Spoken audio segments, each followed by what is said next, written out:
Hello everyone, welcome to the video lecture series of Electrical Machines 2 for Electrical Engineering. In this series, we will discuss about the three-phase induction motor, and this series will contain of 4 parts. So today in the first part, we will discuss about the types of induction machines, its working principle, constructional features, production of rotating magnetic field and slip. I am Atul Soni, Assistant Professor in Department of Electrical Engineering, Arya Institute of Engineering and Technology, Jaipur. So, if we talk about the induction machines, which are actually rotating electromechanical energy converting device, and the working principle is as similar to all the electrical machines, which is given by Faraday. So, the induction machines are worked on the principle of mutual induction. So if we say the induction machines can be worked as a two ways. The first one is the induction generator and the second one is induction motor. As far as their applications are concerned, so the induction generators have very some special purpose applications which is very limited, because for the conventional power generations we have alternators with us. If we talk about the induction motors applications, then they are widely used in the industrial purpose and the domestic purpose as well. Generally, induction motors are of two types. First one is a three-phase induction motor. We can call it as a polyphase induction motor, and the single-phase induction motor. So the three-phase induction motor, which is of large rating, they are used in the industrial purpose, and the single-phase induction motor, which is of small ratings, can be used as a domestic purpose. Now, if we talk about the advantages and disadvantages in using of induction motor, then first come to the advantages.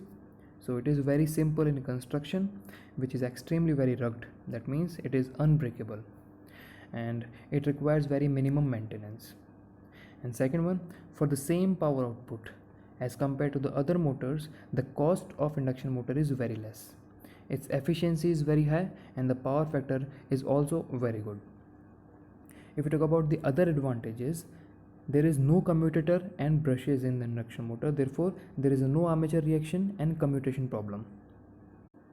If we come to the disadvantages, so we cannot vary the speed of induction motor without sacrificing its efficiency, and the starting torque is also very inferior as compared to the DC shunt motor. So now comes to the construction of polyphase induction motor or three-phase induction motor. The three-phase induction motor consists of a stationary part called as stator and a rotating part which is called as a rotor. It is a singly excited machine like a transformer which operates on the principle of mutual induction, which is given by Faraday. The function of the stator core is to accommodate a three-phase winding which is entirely distributed along the entire peripheral, because when we supplied the AC current, it will produce a rotating magnetic field.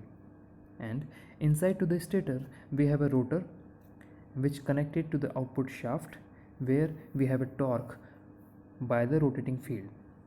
The rotor of the induction motors are actually of two types. First one is a squirrel cage rotor and the second one is slip ring rotor.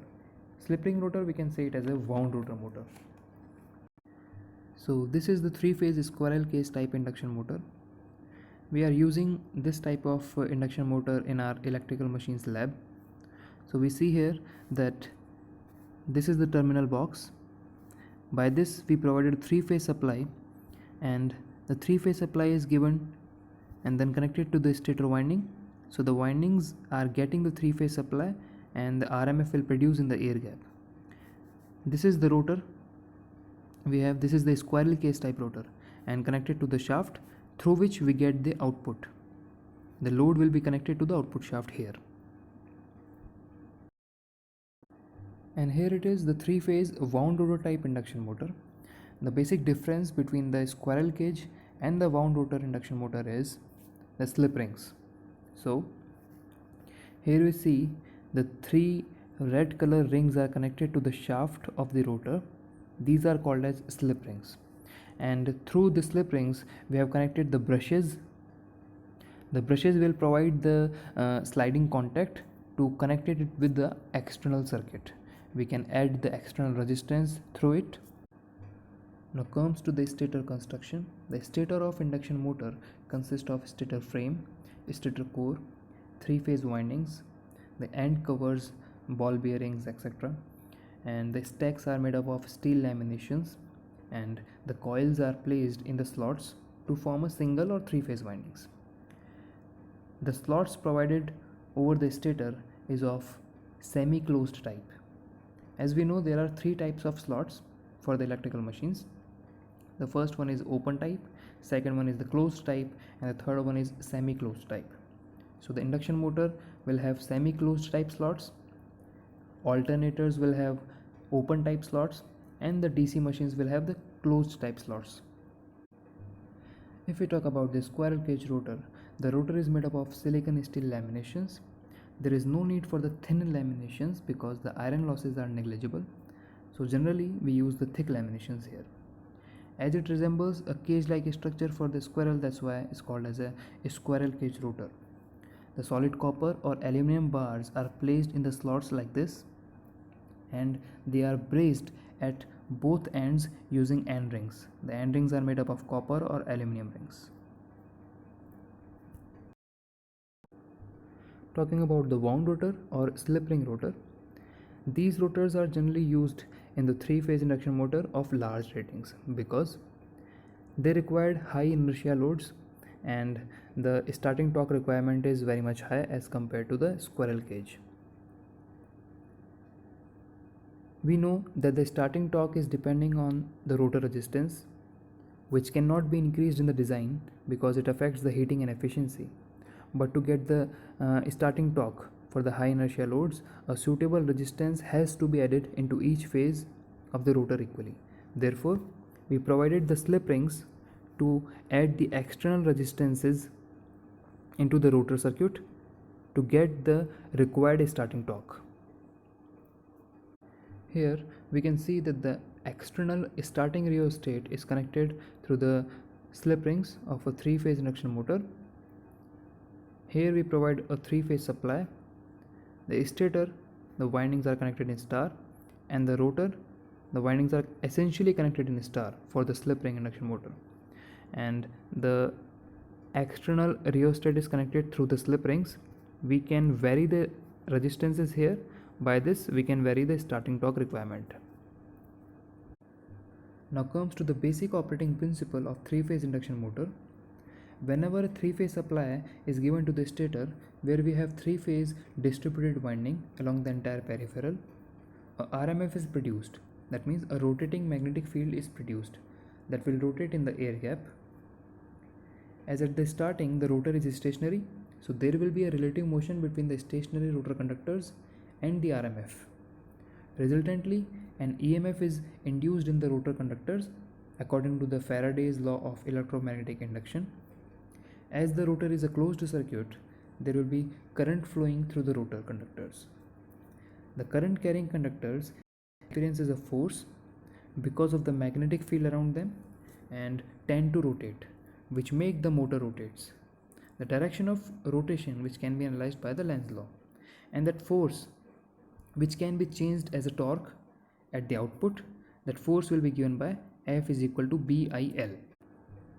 Talking about the rotating magnetic field or RMF. The production of RMF actually requires a uniformly distributed three-phase winding which are essentially mechanically displaced by 120 degree in space. So we can say a magnetic flux produced by a balanced three-phase currents flowing in the three-phase winding is called as a rotating magnetic field or rotating magnetic flux that will rotate at a constant speed, and that speed is named as synchronous speed. A three-phase induction motor operates on the production of rotating magnetic field from a three-phase supply. We can see here that all the phases are produced their own flux, and the flux is given by phi A, phi B and phi C. They are actually 120 degree displaced with each other. The flux waveform is shown here for the phases A, B and C. So there are some points are named 1, 2, 3 to 6.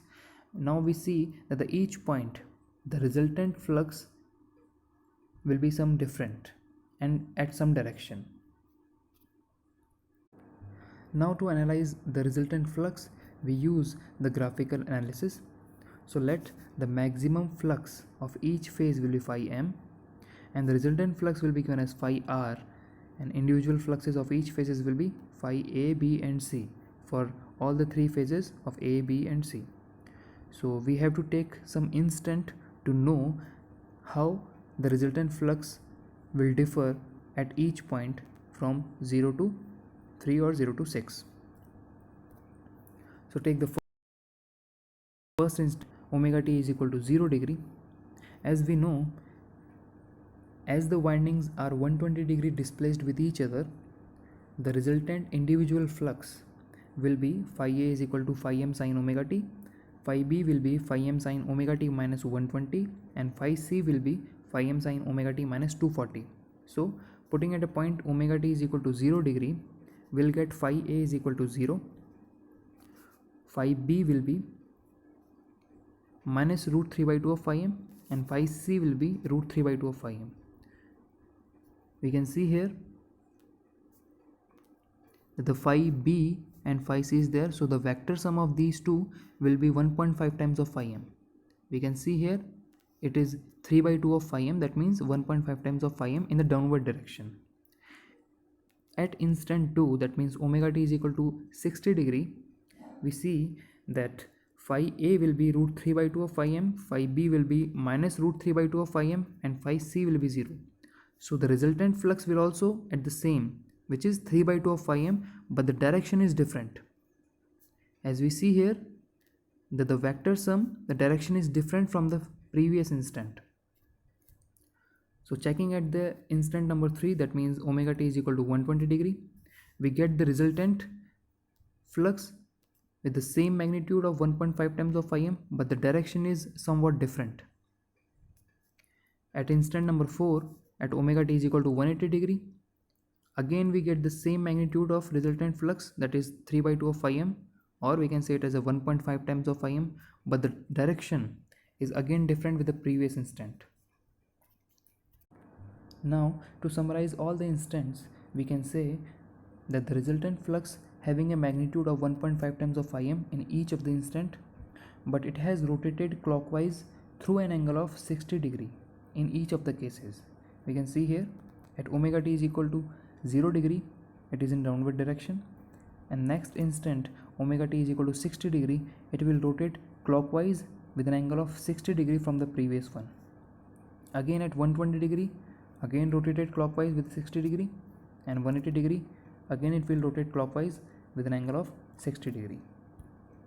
So the resultant flux having a constant value, that means a constant magnitude, which is 1.5 times of maximum flux of each phases, and that magnetic field will rotate at a speed of synchronous speed, and that synchronous speed is given by 120 f by p.